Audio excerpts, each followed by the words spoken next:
I'll talk about going into KC in the second half of a season that obviously the playoffs, because of the East the way it is, it's not out of reach, obviously. No, obviously every season's different, and this is another different one. So we're really excited to go out on the road trip for 2 games, and the second half of the season is all the boys are really looking forward to it. How do you approach the game specifically against KC? They're an organized team. They got some pretty good stars there that can punish you if you don't have a plan. Yeah, I mean, obviously, really good team as we know. We've already played them. We know the strengths, we know the weaknesses, and as we saw, we beat them last time we played them. So they'll know that. They'll know what we're about, and should be a pretty good game. Danny Cooverman still injured. He's going to be making the trip, or no, he's not going to make the trip. You said his cough, he was going to get a scan on his cough. Was there any update on that, Ryan? Yeah, he's out. He's out for a couple of weeks, it looks like. He's got a tear in the soleus. So, it's not a bad one, but it's one of those 2 to 4 weeks. Is that a tear in the muscle? No, it's just a strain. It's nothing obviously major, but it's enough to keep him out for a bit. Does that accelerate the need to get forward reinforcements?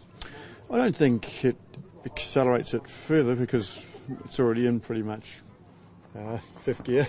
So I don't think we can go any faster until to bring them in.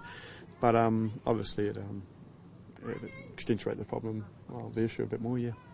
Looking forward to getting Richard Eckersley back into the lineup. Yeah, of course, yeah. I'm always looking forward to get any good player back, especially Richard. I think Richard, more than anybody, is frothing at the mouth to get back. He's a guy that never really gets injured, and he's just had an unfortunate one that's kind of niggled away, and him more than anybody's looking forward to get back on the park. You haven't issued any kind of blanket goal celebration memo, have you? Yes, I have, but unless he scores. If he scores, he can do what he wants. Might he play? Might he start? Come off the bench? He's got a really good chance, obviously, because he's a naturally fit guy. He knows the position really well, and to be fair, we are bare bones at the moment for this for these 2 away trips. But any other guy, you'd have reservations. But he's a really naturally fit guy, so we'll see. There's no fear just because it's he hasn't played in a while. There might be a little bit rusty. Do you know what I mean? Yeah, of course. There's always fear when a guy comes back from injury. Just the same with Danny. That's why we try to limit him kind of coming back, and because these injuries happen when you've been long term. So but again, he's looked after himself. The physio says he's fine. He feels he's fine. So at some stage you got to roll the dice. What does he bring to the team, right? Well, obviously he's got a lot of energy. He's enthusiasm. He presses very well. He's comfortable going forward, and he has a kind of a tenacity, a kind of just a real kind of intensity when he defends, and that kind of stuff's infectious. Earnshaw, what's his status? Really good. No, and he's looking good. He's back now again, so hopefully we'll have him 100% ready to go. He will travel to Kansas? Oh yeah, definitely, yeah. So he might play. Geez, if you ever put some boots, you could travel. So true. Can you share with us? Are you looking at 2 forwards up front? Are you looking for somebody one and then somebody in sort of behind the Silva role, or who are your options for replacing Silva? Well, obviously we've got strikers in line. The strikers that we get can do both type of roles. They're obviously not very similar. They complement each other with their own strengths and own weaknesses. But we feel they're a nice balance to what we have. And again, just hopefully everybody we target for specific reasons, and hopefully the targets can be signed.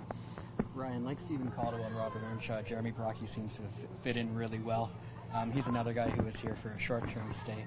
Is he someone you'd like to stick around to, a little longer than August if possible, and have there been any discussions about that? Oh, of course. Brox is he's a lovely guy. Works his tail off. He's in every game. He always looks like he's dangerous. Always looks like he's going to score goals. So yeah, I think he's one of those guys the fans loving Wellington, and the fans at Toronto are really enjoying him as well because he gives everything. So any type of player like that, obviously, you'd like to stick around, but he's not our player. So, you know, as I said, you know, when we potentially talk to Wellington, maybe we have to shout them a couple of beers and see what we can do. Marco Di Vaio was added to the All-Star Fan 11 today. I know the fans chose the first 10, and there was Di Vaio was added through a week of video gamers. I don't know if you heard, the more goals that video gamers scored, they sent it forward to. Robert Earnshaw was up for it as well. Do you have any thoughts about video gamers determining a starter or one of the Fan 11? I'm in full support of all video gamers and what they bring to the game, whether it's on the field or in technology. It's all great. You know, the All-Star team is the All-Star team, and so bet you Marco's delighted that he doesn't have a few days off. He has to go to an All-Star game.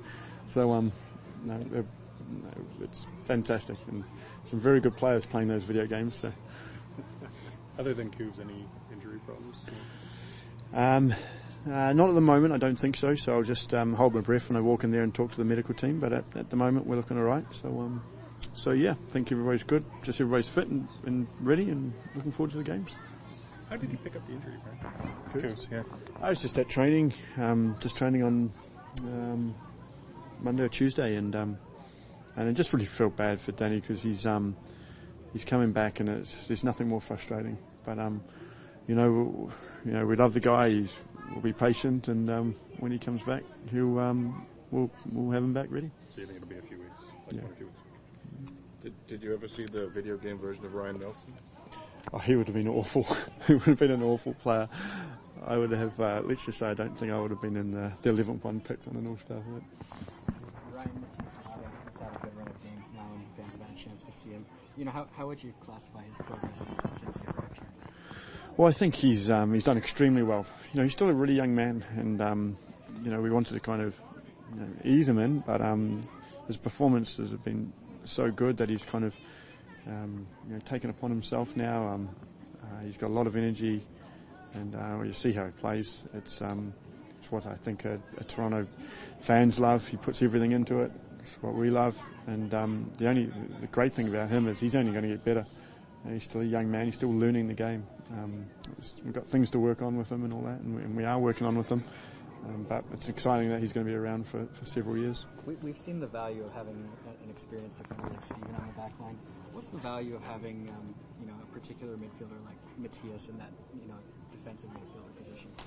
Well, yeah, it's obviously an important position, down that spine. Obviously Steven's brought in some steel, and so has Matthias, and we'd like to complement. At some stage, as the team evolves, we'd like to complement Matthias as well in that midfield. But we're getting there. I think up front again, if we can bring in a couple more, the team will just slowly get better and better, and hopefully in a few blinks of the eyes, you'll be looking over at the training field and you're kind of thinking, gee, it's starting to look like a pretty decent squad now.